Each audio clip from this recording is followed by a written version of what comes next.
Hi everybody. Okay, we just, like I promised, we watched The Conjuring. We have a bunch of comments on that one. It was actually a really good movie. I'm gonna push you guys a little closer, excuse me. Okay, because I couldn't know if you guys could hear me, so I'm gonna push it a little closer. And there's a bunch of people walking around because it's time for the movies to start, but we decided to watch it during the day. Not because we were scared or anything, but just because we wanted to. Yeah, there'll be another video later about the best movies to see during the day. There's a lot that I have in my head. Yeah, we have like our top 5. But anyway, we want to get into this review because that movie was intense. It was really intense. What do you have to say for it? For me, the only, going into it, I had my thoughts on it because I know the actual backstory to it. But honestly, my favorite horror movie of all time has been The Exorcist. And that's been the movie that scared me the most when I was a kid to even now, getting creeped out. And this has probably been the closest I've got to it, to something that magnitude, I guess.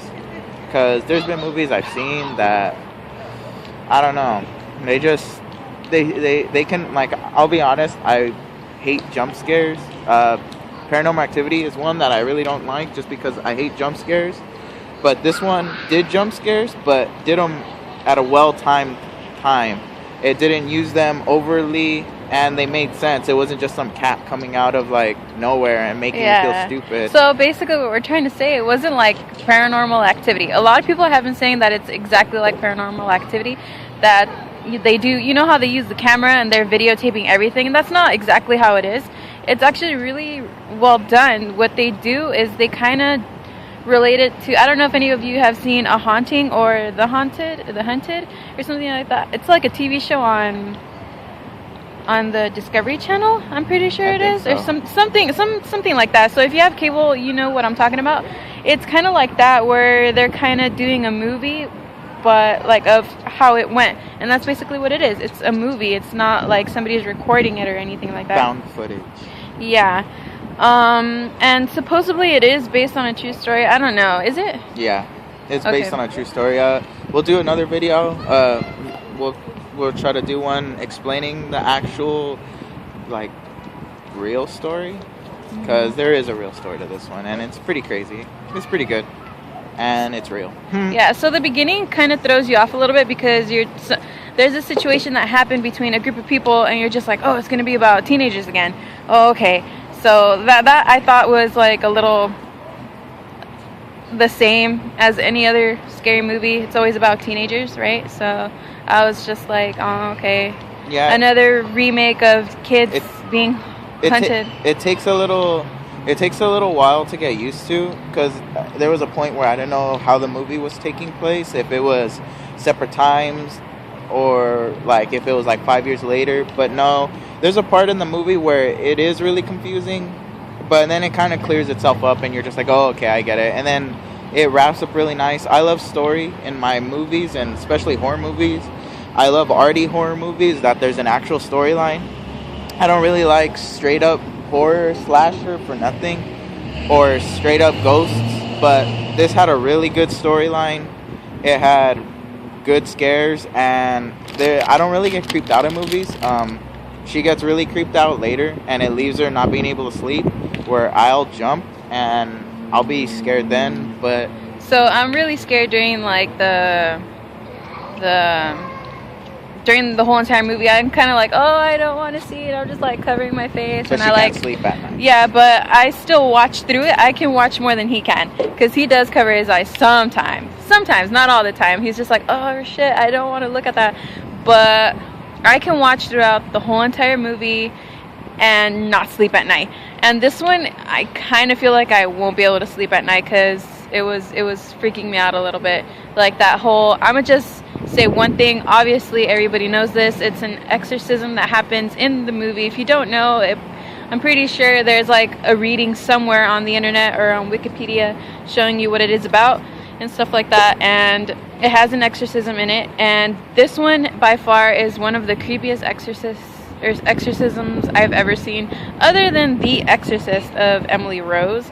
That one scared the shit out of me when I saw it. And this one, well, it's not equally as scary, but it's pretty close. They came really close to making it equal to Emily Rose. And for me, the first Exorcist movie, the actual Exorcist, that was probably the best exorcism movie that has to deal with this type of topic. And this has been the closest I've seen to come to it. Because that one, the first one, that's legendary.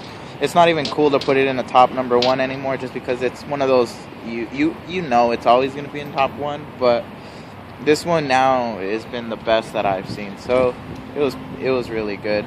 Yeah, a con about it though that I noticed that I kind of wanted to see a little bit more about, or they probably should have just fixed it a little bit, is that they do equal sections of everybody. Like they tell you everybody's story, especially the family, the one that's being hunted in the house, about the house and what happened in the past. They do that quickly and straight to the point. That was good and everything, and everything was great, and the people who are investigating the house and everything, like everything was equal on their story and everybody else's story. But the mom was the big issue of the story, and you'll see why when you watch it, if you watch it or whatever. And I wanted to see a little bit more of her, of the reason, you know, if she was the one that's going to be possessed, or if anybody else was going to be possessed, or if something bad was going to happen to the mom. But they didn't really hint anything, just one hint, and you're just like, maybe, I don't know. So that's what I thought about the con. For me, I didn't really see any cons in this movie, because honestly, they made it out of movies nowadays. You have to make it big and like shocking, but they made it close to real as you could make a movie like this. There was no over the top, like no one died for no reason, or no one, like there was no really big supernatural event that happened that couldn't really possibly happen. And I've studied some stuff, and everything seemed logical. Basically, if you've seen an episode of, I don't know, Ghost Hunters or something, the stuff that people say in those videos, that's basically what happens the whole time. So it wasn't anything over the top.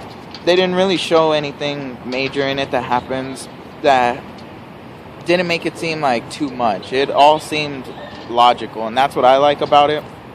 It seemed logical, and that's the best part about it. It creeped me out, and I normally don't get creeped out. I'll jump, but I don't get creeped out. Yeah, this one was really creepy. Like, it was super creepy.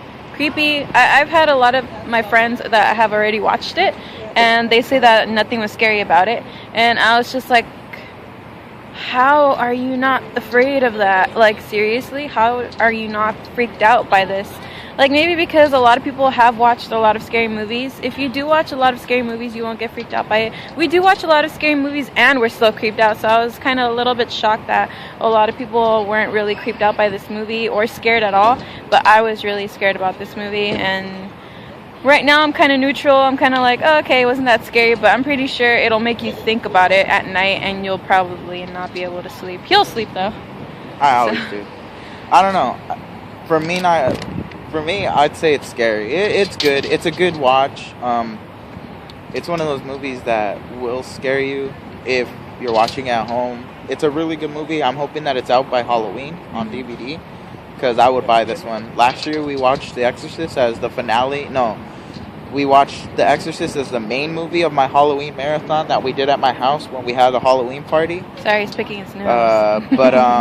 It was the main movie we watched. The last one I always want to watch is Halloween, but we watched the real Exorcist, the original one. And this year, if it's out by Halloween, I will probably play this one instead. Yeah, but we'll get to the whole top favorites to watch during Halloween. But for now, this is our review. I give it 10 possessed ladies out of 10, because it was that good. I give it a 10 out of 10. I give it 9.5. That's a baby. So she gives it 9 ladies that are possessed and 1 baby. Yeah, so, okay. We really hope you like this. Thumbs up and comment at the bottom if you want to see more reviews, and if you have your opinion on what else we can talk about, or what we didn't talk about the movie that you would like to see more, that'd be great. But for now, this is probably all we're going to talk about. We got more stuff planned out, some top 5, some myths and legends behind movies that have been done, and I think that's all. Yeah. All right, bye kittens. Bye.